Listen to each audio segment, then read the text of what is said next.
What is up, my friends? Welcome back to another episode of Deep Talk Self Think. I'm Jeremiah, and these are my thoughts. I hope they make you think, and I hope that I can at least provide some insight that potentially provokes perspective. And here we go. So I wanted to talk today about something that may or may not resonate with you, but it's something that's always been, a way of life that I feel would be, in my opinion, just much better as far as just getting simple enjoyment out of life. However, I will preface by saying that oftentimes living in a way that allows us to get this simple enjoyment and pleasure out of being alive is not always available, because as you know, we have to make money, we've got to earn a living, we've got to take care of responsibility and follow sort of schedule. And so I will say that for me in my life right now, with no kids, I run my own business, I'm a little more inclined to have the capacity to live in this way that I am about to share, which is what I like to consider simply intuitive living. And what that looks like is very simple. You sleep when you're tired, you wake up when you're finished sleeping, and you eat when you're hungry. And now there's a lot of dynamics into this, because when you eat when you're hungry, that doesn't mean you stuff yourself till you're full. You just eat until you're satiated, rather than feeling the need to drastically fill your body. The reason that I share about sleeping when I'm tired and living intuitively in that sense is because I've always had trouble sleeping. When I go to bed at night, I tend to lay there for hours, sometimes unable to actually fall asleep. And it's very frustrating. I've also learned that it's in those hours that my most creative self comes out. And so it's frustrating because I've got to sleep, because I've got to wake up, but I also want to stay up because I have truly higher capacity in those moments.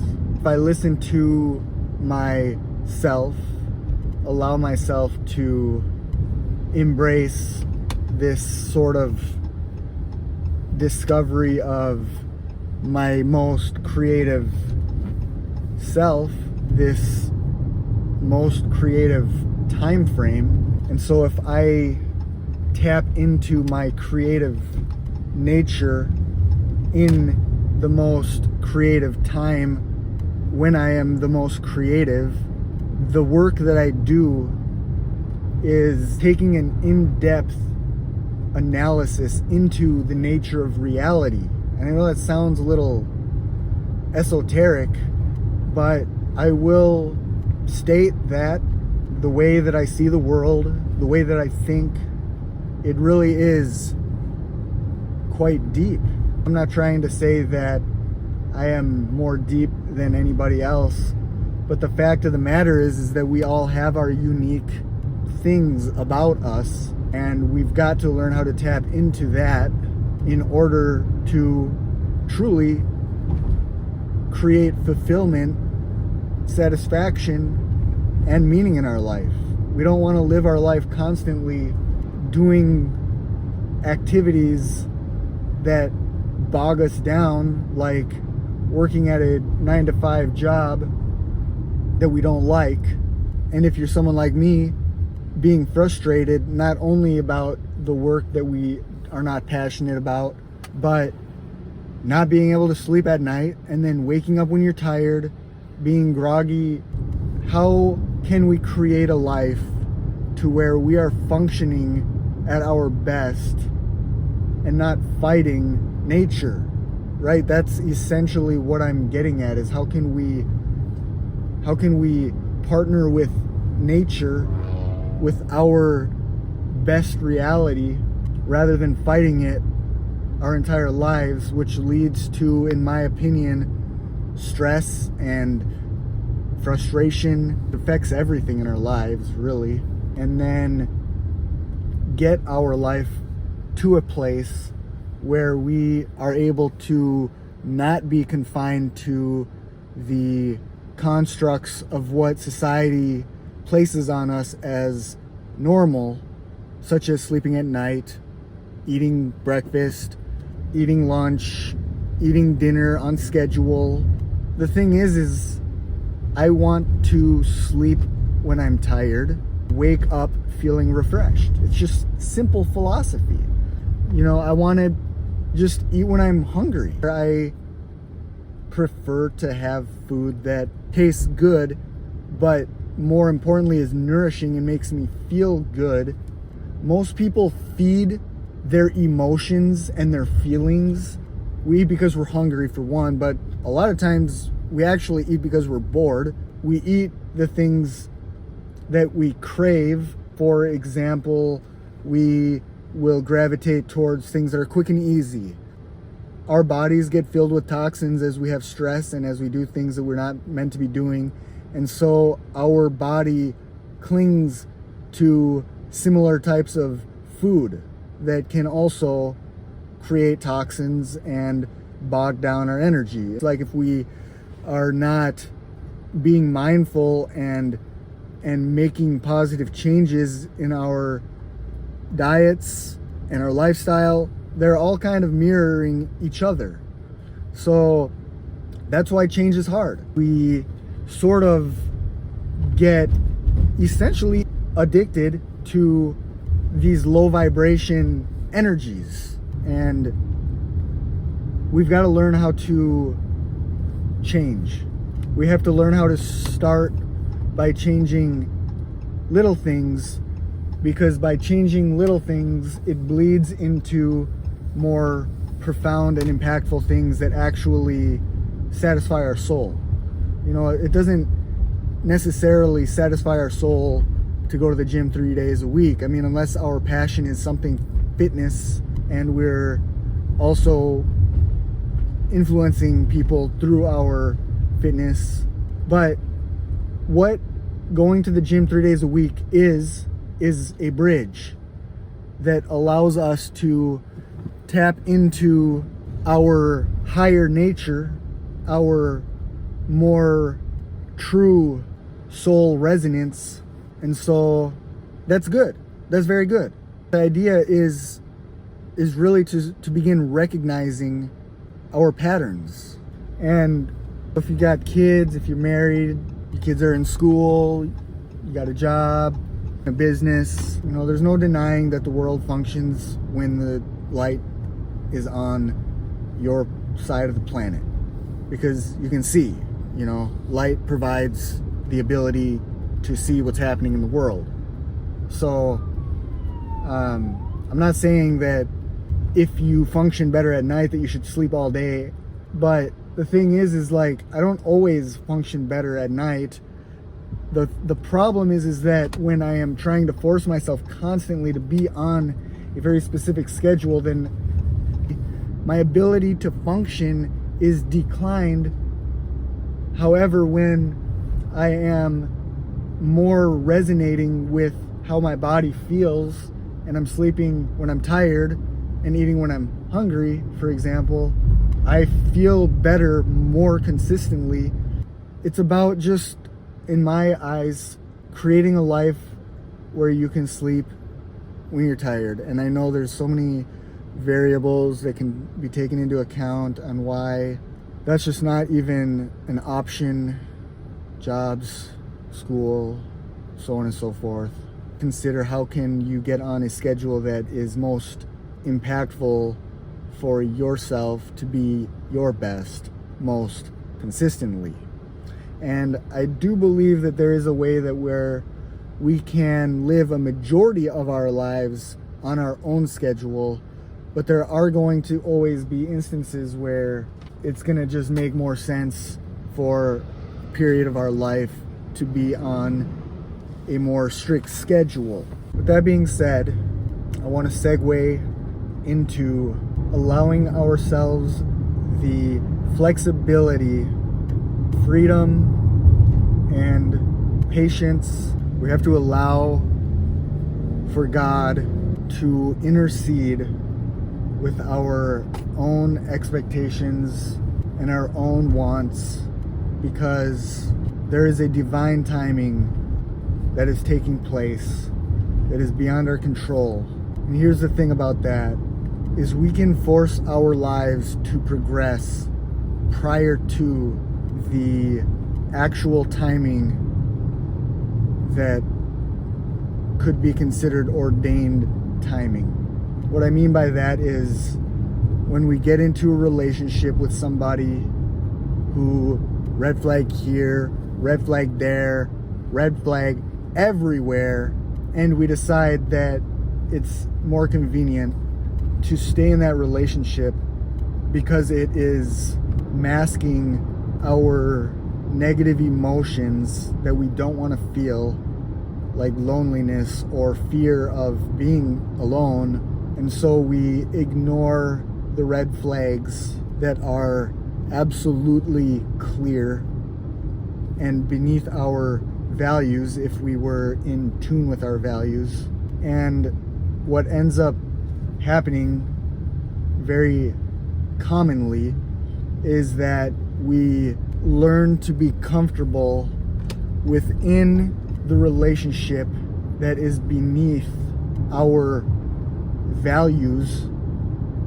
For example, like, maybe we have certain non-negotiables, such as maybe looking at porn, or maybe it's smoking weed or cigarettes or excessive amounts of alcohol. But we accept these characteristics in our current partner for long enough to where we get comfortable with it, and we're dating them, and they propose perhaps, and we say yes. We say our fights are regular. They're oftentimes about things that don't really have much meaning.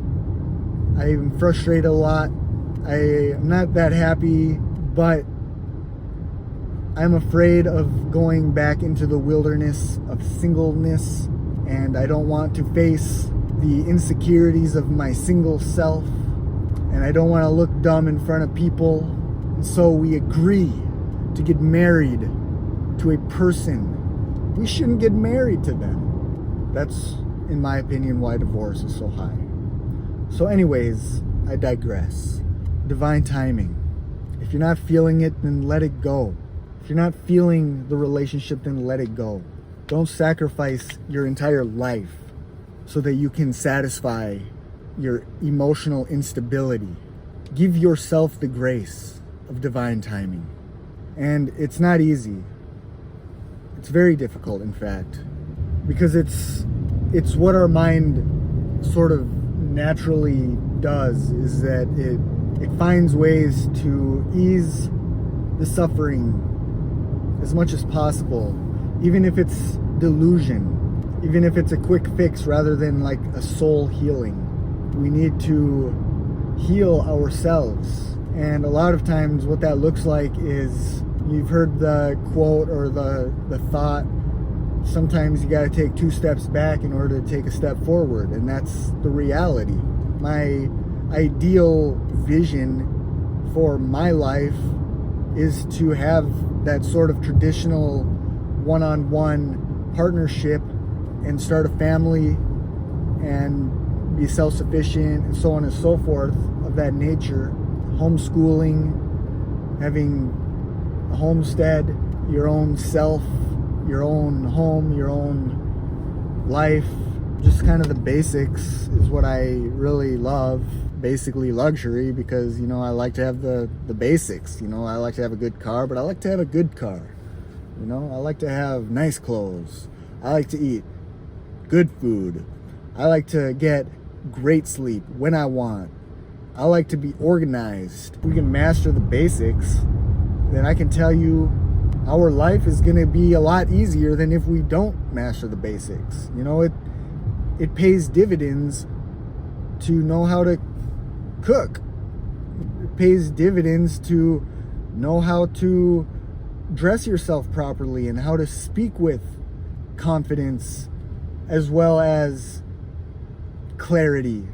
Understand the way you think and to organize your mind and to do things that might seem boring, like meditation or exercise practices such as yoga. Our emotions, our relationships, our finances, our self-awareness, our habits, these are some of the basic things in life that if we were to really hone in on these things, then what we're going to do is create for ourselves the capacity to truly make our lives easier.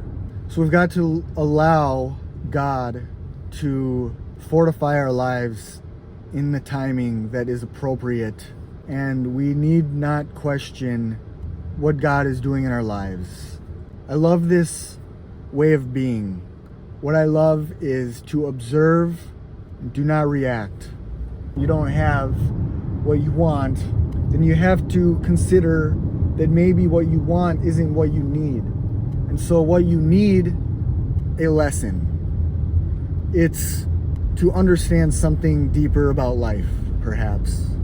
And so you don't have what you want yet because you're not yet ready to hold that space.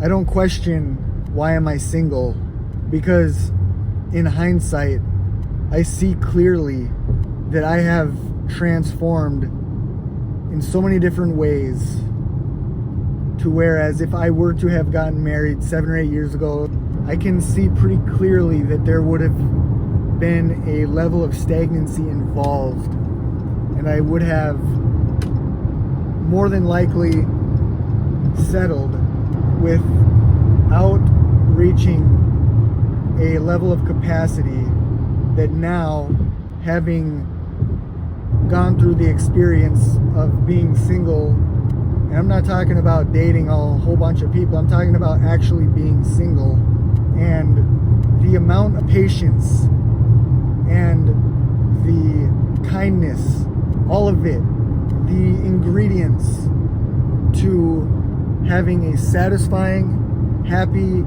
fulfilling relationship has evolved tenfold. And this is because I didn't rush into marrying somebody based off of the feelings of not wanting to be single or lonely. I've had plenty of loneliness, trust me. I've had plenty of moments where laying in bed at night, yearning for the desires of my heart, wondering, where are you, God? Why are you making me wait? But sometimes you can ask those questions and you're really not going to get an answer. All you can really do is observe what's happening in your life. And so to finish the saying, it goes like this: observe, do not react, reflect, and then respond. A lot of times we react prior to thinking, and we actually set ourselves up for issues that are unnecessary. When we react without thinking, what we're saying to God is that we have not learned yet the lesson, and then we are likely inclined to continue going through the cycle until we learn what we were meant to learn. And you know, this is all debatable, but the fact of the matter is that our lessons could become more severe. You know, if we don't learn our lesson, then there's a likely chance that we're going to suffer the consequence of not learning in a more severe way. It's very valuable to be able to sit and observe your life without necessarily having to be attached to how it makes us feel. We need not provoke suffering in our own lives.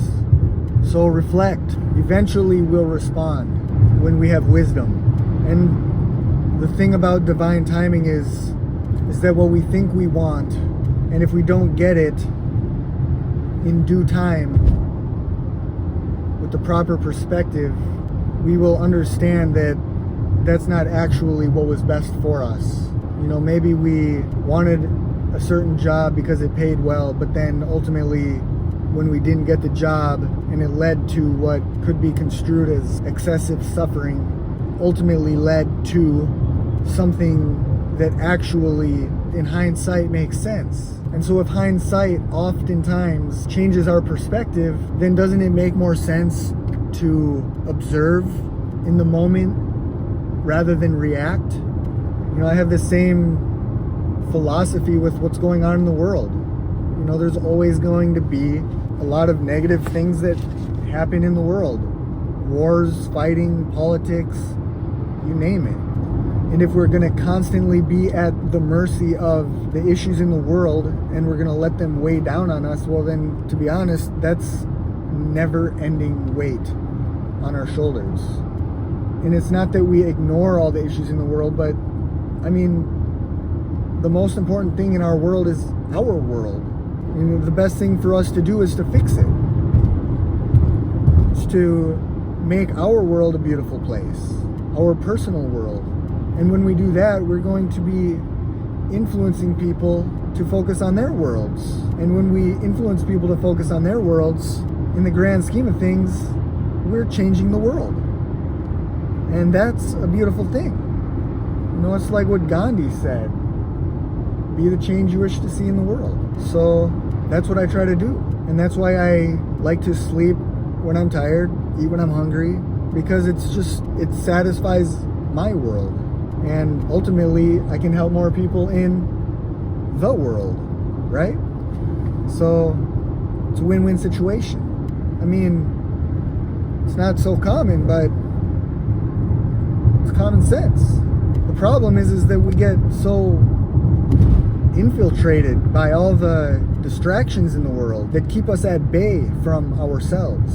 And we want to satisfy our petty emotions, our insecurities, our short-term gratifications. And this habit can suck the soul out of our body, and we become literally so attached to the physical world that we lose our true identity and we become purposeless. And that, my friends, is the great tragedy of the human existence, of the human experience, of the human condition. Our bodies are vehicles.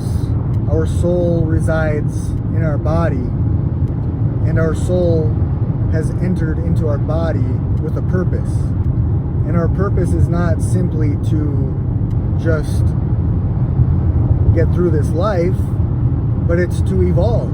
It's to have a certain experience that provides us with the capacity to connect with our higher nature. It's to raise our vibration. It's to connect with the frequency of God. It's to achieve Christ consciousness, where yes, we take responsibility for our physical life, but we also see everything as all interconnected, and we pursue things that are not necessarily bound to the physical world, but transcends, such as the practice of yoga, where it's not about the physical journey as much as it is about connecting with our source. And then when we connect with our source, it almost becomes our purpose to help others connect to their source. Hence why Jesus came on this planet, and his mission was to bring people to God, to the Father, to the Holy Spirit. The thing about living a spiritual based life Christ-based life, a super consciousness-based life, a yogic-based life, God-based life, is that it's very difficult. It is a higher path.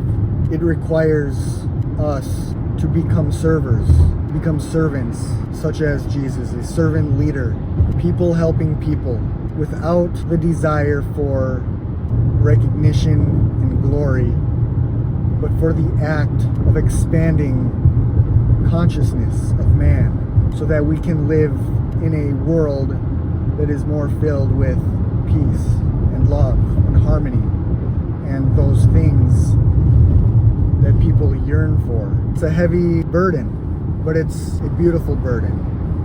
It's a purposeful burden. It's a selfless burden. Life isn't easy, but I'll tell you, the illusion is deception, because it's easier to ignore a life of purpose and to sort of just get by, go about our day without taking into our consciousness this burden.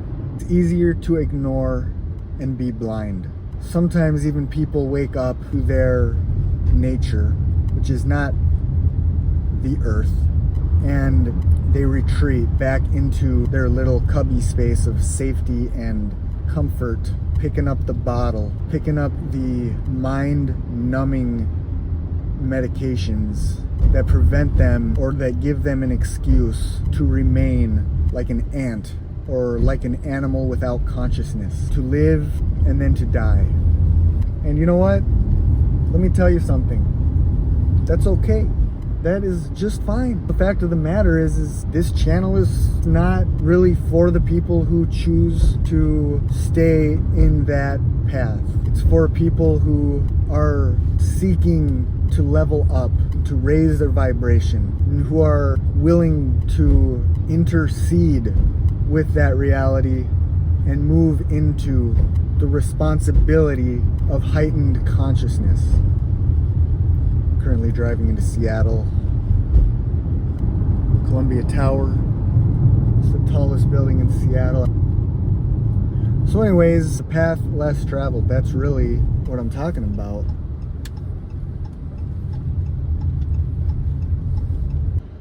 It's easier to take the wide road than to take the narrow road. With that being said, I have arrived to my destination and it's time to let you go, but I wanted to say that it has been great.